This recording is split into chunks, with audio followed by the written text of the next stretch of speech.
Met some really good people that day. Samina, very well spotted. She said that board behind Tony Adams looked like it was about to fall over. Any wonder why we cut to those pictures of people playing football at that moment? Yeah, because it did. Well done. Don't go anywhere. Stay there, because I think we've got something that's coming up in a few minutes that you might be interested in. Okay. Indeed, me and you. I thought you were going to ask him a question. Oh, really? You are from Worcestershire, aren't you? I live in Worcestershire. Have done for a long time. So does Matt. OK. We've got to unite in a second, but stay there. This first. You're going to love it. Now, let's move on to our next story for now, because he was once a rapper, then turned those experiences into comedy, and now he's carving out yet another career as an actor. Doc Brown has gone from small time to prime time in just a few short years. Well, tomorrow night his stand-up tour reaches Birmingham Town Hall and then returns to the RSC in Stratford next month. We sent Andy Bevan to find out how one man can juggle so many different roles. See that Kenyan guy with mental eyes? He might be totally normal, you can't generalise. As Ricky Gervais looks on, Doc Brown raps about life on Equality Street. This skit for last year's Comic Relief twinned David Brent's creator with a comedian who once ran with the real Rap Pack. I used to even fancy myself as a bit of a rapper. Yeah, not anymore, obviously, you know. Wear cardigans now, but Is this my time? So is this my time to shine? Born Ben Bailey Smith, but using a stage name borrowed from the Mad Doctor in Back to the Future, Doc Brown had moderate success on the London rap scene.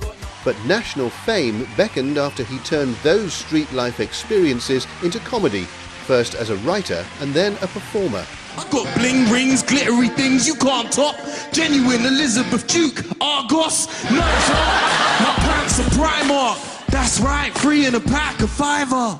I celebrate the intelligence of the culture that I come from, and I ridicule the idiocy of it. Where everybody ridicules idiocy. Do you know what I mean? But I never sort of tip the balance in either court. We chatted with the 36-year-old father of two as he prepared to go on stage at Warwick Arts Centre, part of his current tour. His audience is all ages, all backgrounds, and he welcomes that diversity, even if the internet has mistakenly defined him as a one-trick pony. I think my entire stand-up career has been pigeonholed by the YouTube clips that have gone viral. So people claim to have seen me. All they've ever seen me do is rap for a minute about tea. Whoa, what are you doing? Don't let the tea bag sit there brewing. You gotta stir straight away, don't stop. Otherwise you get that weird scum on the top. Where's that stuff?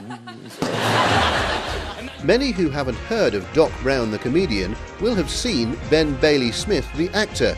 Same guy, different career, which is now on the rise with a leading role in the most recent series of ITV's Law & Order UK. Something of a childhood dream come true. At 6 years old, you'd be, making guns out your fingers, sidling up against walls. I did a lot of that, just backing up, meet a wall, just get your back up to it and sidle along, then peek round the corner, because you see heroes do it on TV, Everyone wants to be an action hero when they're little. I just never really let go of that. I always had it in the back of my mind. I never thought it would happen, but rap got me to comedy, and comedy got me back where I first wanted to be, acting. The actor returned to rap last year, though, in a one-off attempt to silence those he left behind who'd accused him of turning his back on his roots. You told me come back to rap, but what for? So I can be broke more, go to Mobo Awards. I'm like, bruv, do I have to? Last year I was tuxedoed up with Jamal at the BAFTAs. For most artists, keeping one career going is tough enough. Having two, then, surely can't last forever. In the drama world, they haven't heard of Doc Brown, so it's kind of nice to have two different sets of fans, and I actually don't mind it. But in the long run, there's only one winner. It has to be Ben. Which could mean time to see the funny side of this unique performer might be running out. Andy Bevan, ITV News. Good stuff. We spent that watching that going, it's the same guy. I didn't know it was the same guy. Right now, when it comes to novelty calendars, we've pretty much seen it all, literally in some cases. But how about an edition on the nation's dullest men? Yes, dullest men. Now, the 2015 edition of Dull Men of Great Britain features 12 men who organisers say are passionate about everyday, mundane things. And let's just say, there are a few guys from Worcestershire. What can I tell you? Kevin Beresford from Redditch is a member of the UK Roundabout Appreciation Society. I don't think Steve's a member of that. Are you, Steve? No. Yeah, we used to go round and round in circles on that one, couldn't we? And let's have a look at the next one. This is Steve Wheeler from Malvern, and he is from the Milk Bottle Museum. Brilliant there. I love it. Well, the novelty idea celebrating the not-so-exciting things men do has grown, and the calendar is getting a big launch in Birmingham tomorrow. You don't feature, Steve? Not in that one. I was in a calendar once. Do you remember, Samina? I do, Yeah. actually. Clothed or unclothed? Maybe not so clothed. Really? Just once. All Right. for charity. On that bombshell, let's get the weather with Janelle. She's clothed.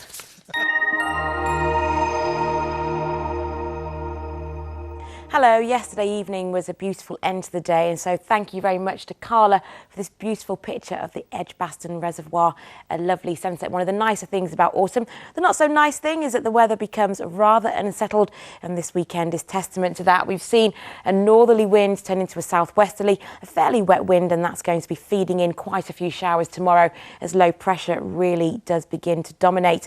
Now, tonight, what we'll see is the showers that we've seen today, they'll mainly fade away, but a few will still linger on. But in the north, we're expecting the clearest of the skies, and that's where we could see some mist and fog patches forming. A cool night to come, lows of around 6 Celsius. Now, showers feeding in very early tomorrow for some of us, but for the others where there's mist and fog patches, that will burn away, giving us some brightness to start the day. But by the afternoon, expect to see some showers. They're heavy, they're fairly slow moving, and perhaps thundery too. Now, in between those showers, because they are moving slowly, there'll be the chance for spells of bright and dry weather, highs of 16 Celsius, but it's not going to feel like that because of the wind and also the wetness. On Sunday, it's a dry and a bright start to the day. We see showers really feeding in by the end of Sunday, and on Monday, it's looking very wet and windy, but by tonight, should be dry for most, some fog and mist forming.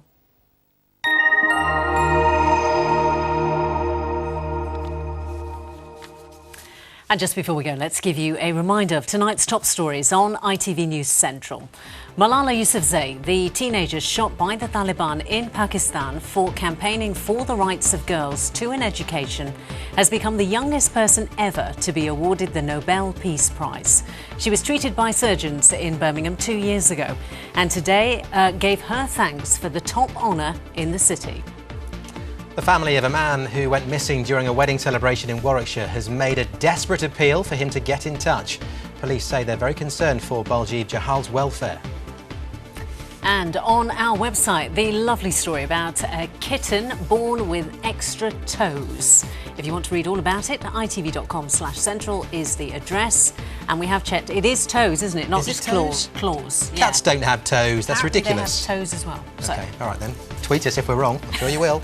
That's all we have time for tonight. Whatever you're doing, have a fantastic weekend. We are back, of course, with bulletins across the weekend from the team for now, though. Goodbye and good night. Yes, happy Diwali. Bye-bye.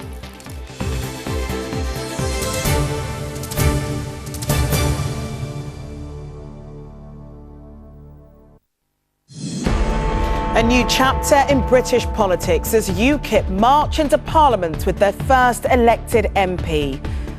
Former Conservative Douglas Carswell storms to victory in Clacton in UKIP colours. Tonight, people gave their backing to end Miliband's plans. Labour hang on in Hayward, but Nigel Farage's party comes within a whisker of victory. I have no idea what is going to happen in 7 months' time, any more than you do. Also tonight, the Taliban's target wins the Nobel Peace Prize, Malala's extraordinary achievement. It's my message to children all around the world that they should stand up for their rights. The major breakthrough for diabetes sufferers that could end daily jabs and help save lives. And the Queen of the Screen is made an honorary dame by Her Majesty at Buckingham Palace.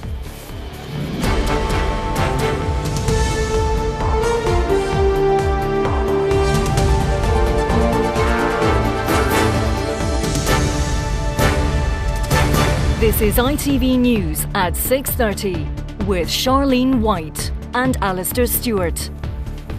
Good evening. In both victory and defeat, UKIP have stunned Westminster and taken a seat at its top table.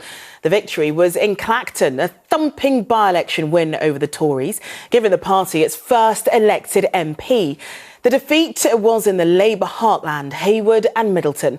It was so unexpectedly narrow that Nigel Farage says it has shaken up British politics. Well, today, UKIP's political rivals are all licking their wounds. In Clacton, the Tory defector Douglas Carswell took 21,000 votes, 60% of the total. Support for the Conservatives, Labour and Lib Dems fell sharply. Labour held Hayward and Middleton, but only just, with UKIP only a few hundred votes behind. We'll report from Hayward in just a moment, but first, Deputy Political Editor Chris Shipp on UKIP's triumph in Clacton. It's like being second row, isn't it?